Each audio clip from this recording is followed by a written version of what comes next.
Hello my friends, and we are live. Welcome back to my channel. My name is Lynn. If you've never been here before, welcome. And if you've been watching my videos, I thank you for your attention and thank you for coming back again to hang out with me today. So this week, I'm releasing two different videos just because I happen to have some props that need to be transferred. So the first video that should already be out is all about transferring a rooted fluval cutting into a semi-hydro full lacquer setup. In today's video, I'm going to be talking you through how I propagate my plants in like a fluval, in a completely fluval setup.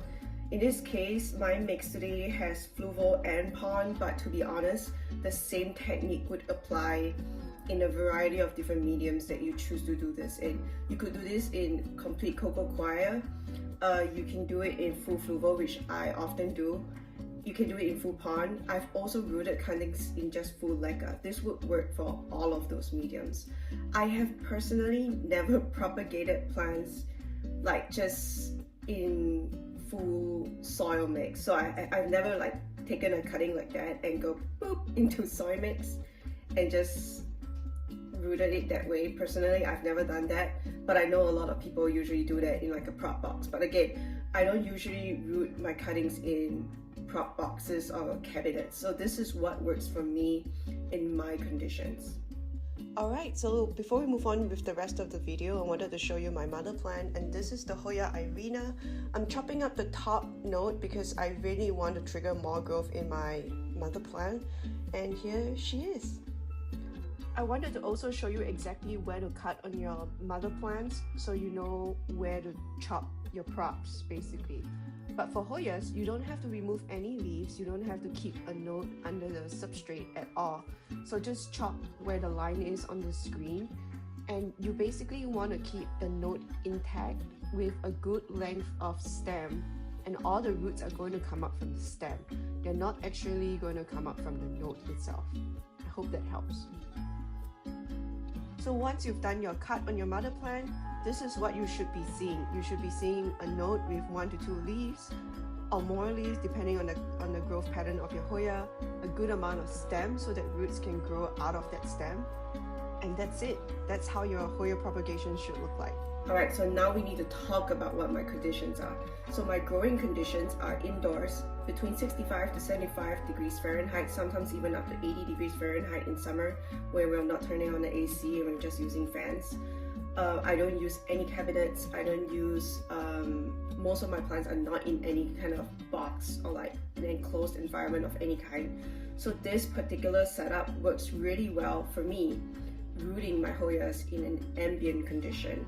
Without further ado, let's talk about our cutting today and what we're going to be propagating into our fluval cup.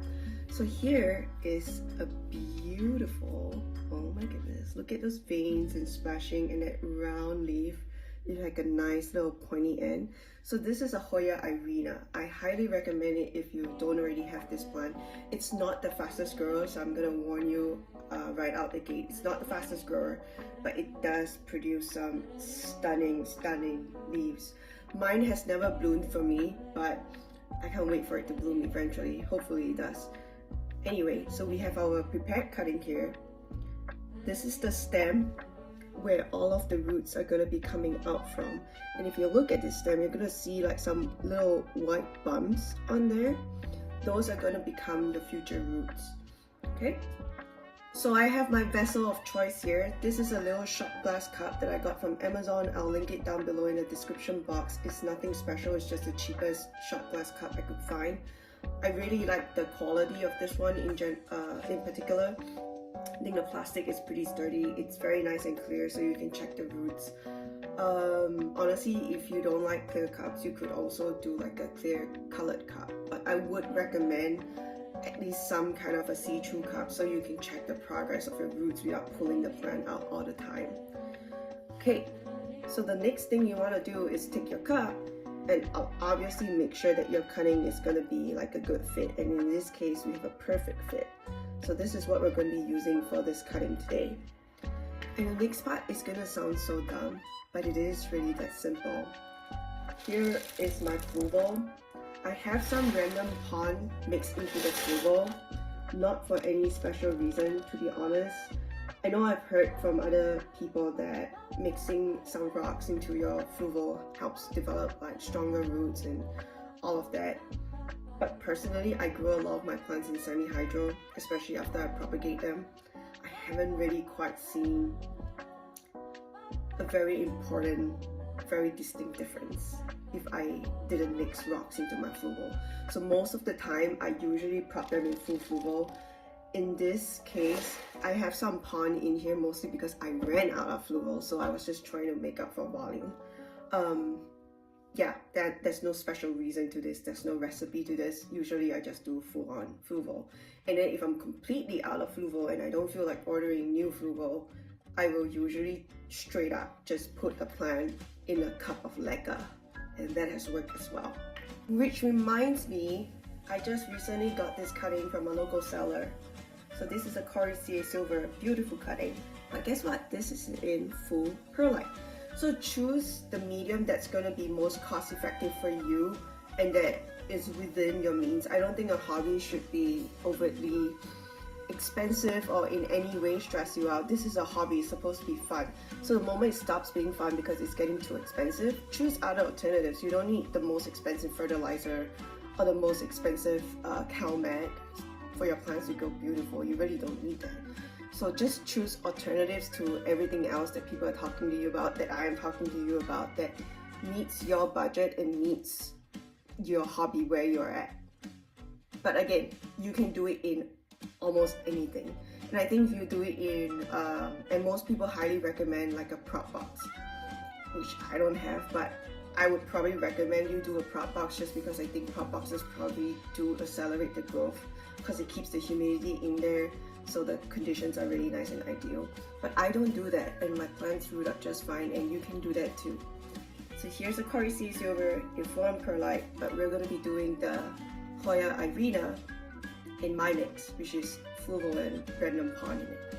Alright, step 1, grab your cup, literally. Step 2, scoop. Step 3, make sure it's level. Step 4, grab your prop. And legit, step 5, put it in there.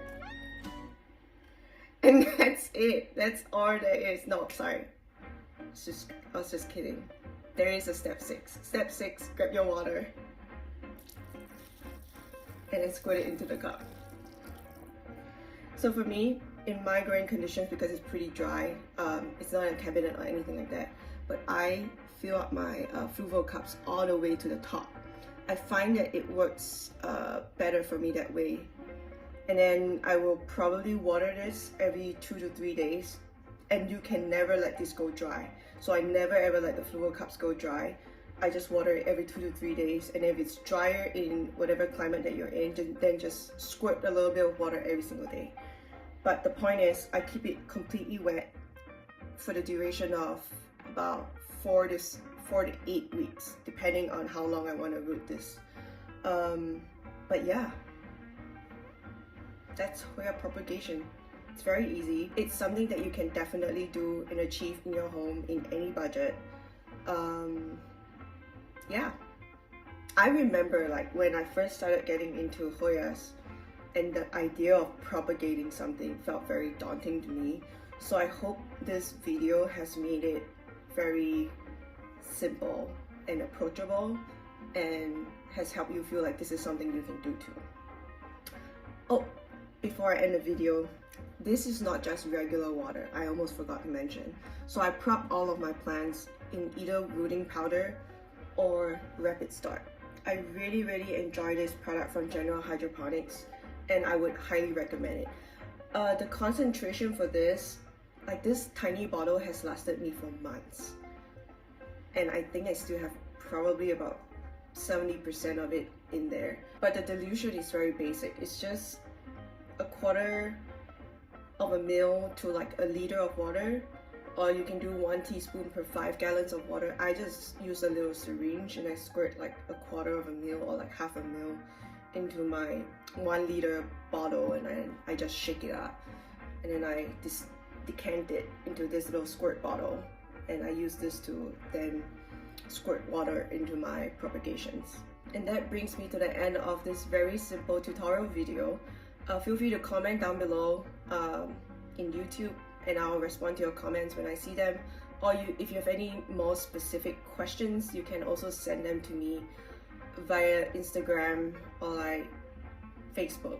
I'm usually pretty responsive, and if I don't, then make sure you comment on YouTube just so I can see like a placeholder, because sometimes I might miss messages.